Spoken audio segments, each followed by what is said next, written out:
Hi, welcome back to the Cannabis Sommelier. I'm your host, Andrew Freedman. Thanks for joining me for another episode of Cannabis and Wine Pairings. Today, I have a wonderful producer from Argentina, Mendoza specifically, and one of my favorite producers from Canada, one of his in-house grown strains. So, let's jump right into the wine. Today, the wine I've chosen is from Zorzal Wines, and they're in Mendoza, Argentina. It's really cool as a group of Calgary investors, where I'm from, got together and got the money together to start this winery. So great hometown connection, right in the foothills of the Andes. Absolutely beautiful. These Pinot Noir vines are quite young. This is the 2016 vintage I have in my hand. I believe at this point they were 7th leaf, so they had really only been producing fruit for I think 3 years at this point, maybe only 2. So when you get these younger vines, you'll get more kind of underripe red fruit flavors. The winemaker at Zorzal, it's actually 3 brothers, and Juan Pablo, the head winemaker, interned at Domaine Romani Conti in Burgundy, France, the world's most expensive and collectible bottle of Pinot. So really cool to see him doing a $20 bottle of Pinot, and it's a great $20 bottle of Pinot, and it's distributed quite a few places, so I hope you can find this bottle.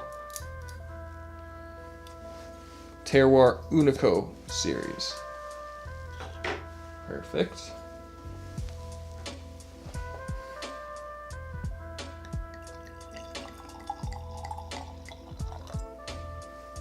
That nice light see-through ruby red that you expect from Pinot Noir.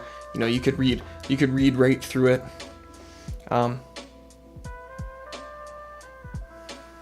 On the nose, it's got cherry and raspberry.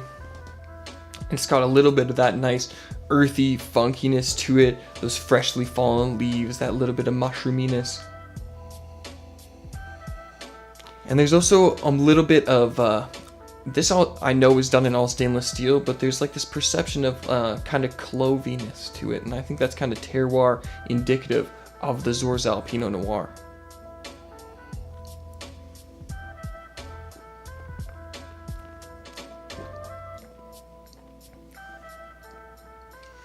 The 2016 is doing really well right now. I think current vintage is the 2017. The acid's nice and high, the cherry's there, cherry and the raspberry. It's a really good drinking $20 bottle of Pinot Noir. It is quite simple though on the palate, nothing too crazy, which may be good for our cannabis pairings, because red wines are always quite a difficult thing. We're really trying to not make the alcohol come out. Some juicy strawberry in there too. So the cannabis I've decided to pair with it today is the Kracken, and this is from Kind Selections, and he grew this one in-house using Remo nutrients. The Kracken from Buddha seeds, unknown parentage. So we get. Let's see how it smells. Well, lid looks great. Good looking product.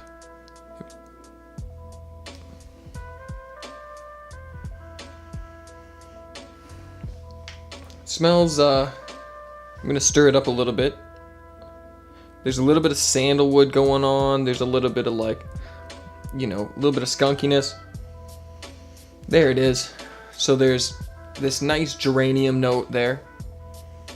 There's this like interesting cushiness to it. This kind of sour, gassy, skunky combination. And a little bit of sandalwood. Geranium, sandalwood. I think the fact that it is quite simple on the nose may play well into the pairing with the red wine. I'm going to stir it up just one more time. And there's a little bit of kind of pine coniness in there, and almost maybe like a shortbread cookie. Pine cone, shortbread cookie, sandalwood. Yeah, totally.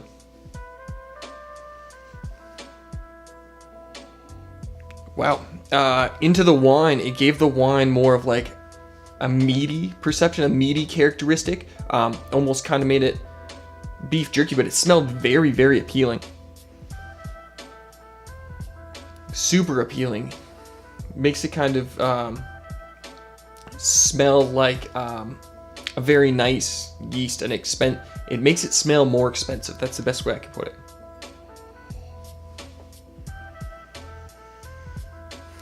And from the wine to the extract, it really makes that sandalwood characteristic be the number one thing sitting right on top. Well, let's try it on the palate, shall we? This is always the hope. I hope it goes well. Maybe trying to use dried flower once legalization comes. We'll see how that goes. But look out for that. I'll definitely be looking to do some legal cannabis reviews. I've got my niche tube and my e-nail set at 520.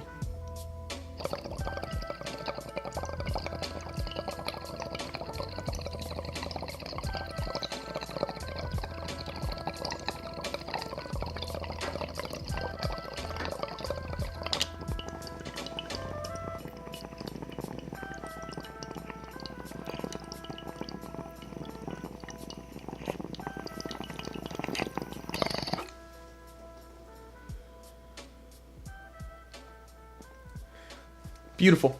All the most pleasurable parts of that extract in the bouquet are amplified on the palate.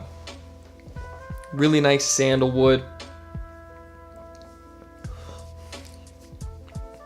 Really nice kind of flower notes. I think I noted as geranium. I think it's definitely still geranium on the palate.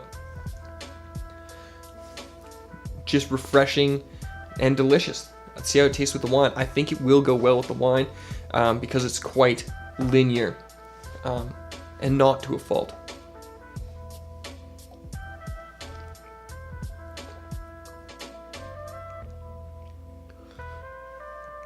It definitely works. The wine's juicier. It gave it a perception of more body. It cut through the acidity that was there before, and from the start of the video, I think that was the one thing I mentioned that was kind of unbalanced, was how high the acidity was.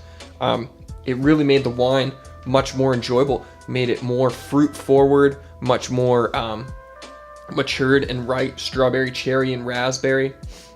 Took away any of that clove that I talked about. That was really delicious. What do I want to eat with it? Peking duck. It's the first thing I'm thinking of. I definitely would have some duck, some Peking duck, some milk buns. If you're in Calgary, go check out Two Penny Chinese. Grab their half duck with the milk buns. You can get it to go even, so you can go and just pick up a $20 bottle of Zorzal Pinot Noir on your way home. And hopefully you have some Kracken from Kind Selections hanging out. Thank you so much for watching. I hope you'll make sure to like, comment, share, and subscribe. Until next week, cheers.